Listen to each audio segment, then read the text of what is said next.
നമുക്ക് എളുപ്പമുണ്ടാക്കാൻ പറ്റുന്ന ഒരു പരിപ്പും മാങ്ങയും കറി വയ്ക്കാം. അപ്പം അതിനുള്ള പരിപ്പ് ഞാൻ ഇട്ടിട്ടുണ്ട്, അത് വേവട്ടെ. മാങ്ങയ്ക്ക് ഇട്ടിട്ട് അപ്പോൾ ഓരോന്നിടുമ്പോഴും ഞാൻ കാണിക്കാം. പെട്ടെന്നാവണ കറിയാണ്, നല്ല ടേസ്റ്റ് ഉണ്ട്. എന്തെങ്കിലും ഒരു ഉപ്പേരിയോ പപ്പടോ അല്ലെങ്കിൽ മുട്ടയോ ഒക്കെ കൂട്ടി ഊണഴിക്കാവുന്നതാണ്. ഇപ്പോൾ പരിപ്പ് കൊണ്ടുണ്ട്. ഇതിലേക്ക് നമുക്ക് ചേർക്കാനുള്ളത് മാങ്ങ, 2 പച്ചമുളക് കീറിയത്, വേപ്പില, പിന്നെ മഞ്ഞൾപ്പൊടി 1 സ്പൂണ്, മുളക് പൊടി 1 സ്പൂണ്, 1 സ്പൂണ് മല്ലിപ്പൊടി, 1 ടീസ്പൂണ് ഉപ്പ്. ഇതിട്ട് വെള്ളമൊഴിച്ച് നമുക്ക് വേവിക്കാം. ആദ്യം മാങ്ങ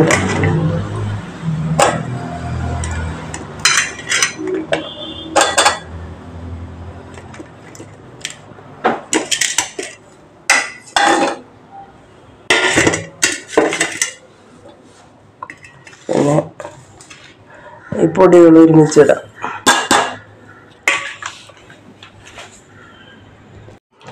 നമുക്ക് ഒരു പാകത്തിന് വെള്ളം ഒഴിച്ചിട്ട് ഒരു 2 ഗ്ലാസ്, ചെറിയ 2 ഗ്ലാസ് വെള്ളം ഒഴിച്ചിട്ട് നമുക്ക് ഇതിലധികം വെള്ളമൊന്നും വേണ്ട. നമ്മൾ നാളികേരമൊക്കെ ഇനി അരച്ച് ചേർക്കാനുള്ളതാണ്. മാങ്ങയ്ക്ക് അധികം വേവില്ല, അപ്പം അധികം വെള്ളം ഒഴിച്ച് നാശാക്കണ്ട. നമുക്ക് വീണ്ടും അടുപ്പ് ഓണാക്കാം, മൂടി വെച്ച് വേവിക്കാം. എന്നിട്ട് പിന്നെ നാളികേരക്കൂട്ടിൻ്റെ കാര്യം നോക്കാം.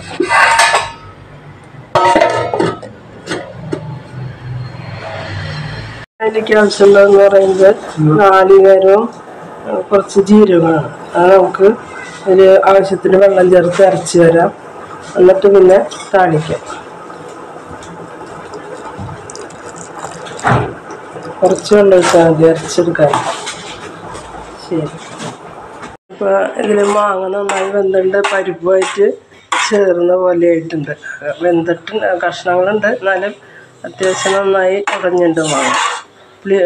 നമ്മുടെ മൂവാണ്ട മാങ്ങയും.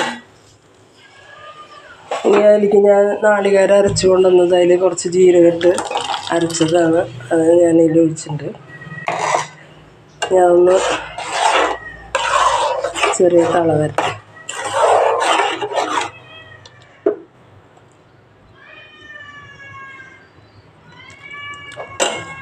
അപ്പോൾ ഈ സമയത്ത് ഇളക്കി കഴിയുമ്പോൾ നമ്മൾ ഉപ്പൊക്കെ പാകമില്ലെങ്കിൽ നമ്മൾ ഇട്ട് കൊടുക്കണം കേട്ടോ. ഇപ്പം തിളച്ച് വന്നിട്ടുണ്ട്. ഞാനപ്പോൾ ഉപ്പ് നോക്കിയപ്പോൾ ഒരു സ്വല്പം ഉപ്പ് കുറവുണ്ട്. അപ്പോൾ ഞാനൊരു 1/2 സ്പൂൺ ഉപ്പ് കൂടിയിട്ടു. അപ്പോൾ പാകമായി. പിന്നെ നമുക്കിത് വാങ്ങി വയ്ക്കാം. പിന്നെ ഒരു താളിപ്പുണ്ടാക്കാം. അപ്പോൾ താളിപ്പിന് വേണ്ടിയിട്ട് ഞാൻ ചട്ടി വെച്ച് വെളിച്ചെണ്ണ ഒഴിച്ചിട്ടുണ്ട്. അതൊന്ന് കാഞ്ഞ് വരുമ്പോൾ നമുക്ക് കടുകിടാം.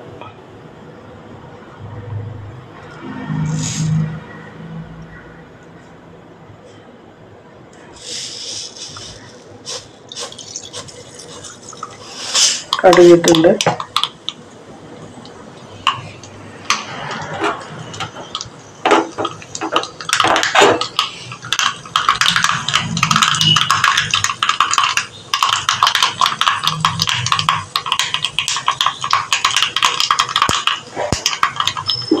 പൊട്ടി വന്നോടുകൂടി കുറച്ച്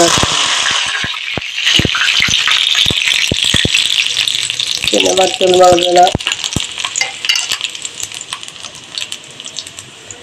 അതിന് ഉലുവപ്പൊടി 1 സ്പൂണ്, മല്ലിയില ഓഫ് ചെയ്യാം. പിന്നെ തീ കത്തിക്കരുത്, വെളിച്ചെണ്ണയിലൊന്നായിരുന്നു.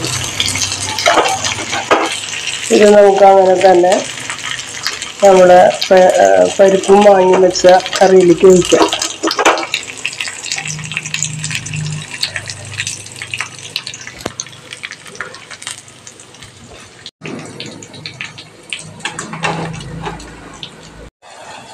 ഞാൻ ഒഴിച്ചിട്ടുണ്ട്.